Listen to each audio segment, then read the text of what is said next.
Between 1930 and 1950, the Jewish people faced their darkest hour and responded to it with their greatest act of national renewal. This is the story at the heart of the Israeli curriculum for this period, a story of catastrophe and of rebirth, inseparable from each other. In Europe, the 1930s brought the rise of Nazi Germany. The Nuremberg laws stripped German Jews of citizenship. Kristallnacht shattered their property and their safety. And when the war began, the machinery of genocide was unleashed across occupied Europe.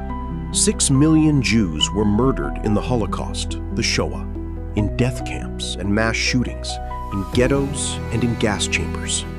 Israeli education treats this as the central catastrophe, not merely of Jewish history, but of human history. A catastrophe made possible by centuries of anti-Semitism and by a world that looked away. During these same years, in Mandatory Palestine, the Jewish community was building the foundations of a state, while British immigration restrictions closed the gates to European Jews fleeing annihilation. The Holocaust made the existence of a Jewish state not a political preference, but an existential necessity. After the war, Holocaust survivors filled displaced persons camps in Europe with nowhere to go. Underground organizations ran illegal immigration ships to Palestine. The struggle against the British mandate intensified. In November 1947, the United Nations voted to partition Palestine. The Jewish leadership accepted.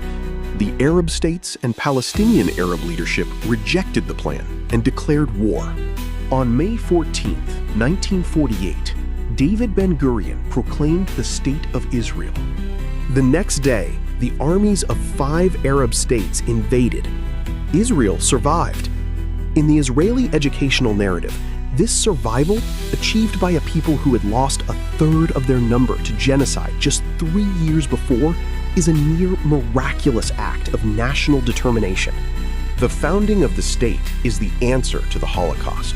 Out of destruction, sovereignty. Out of victimhood, agency.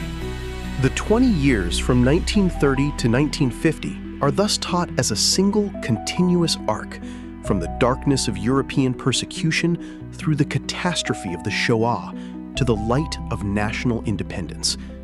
The curriculum insists you must understand this arc in its entirety.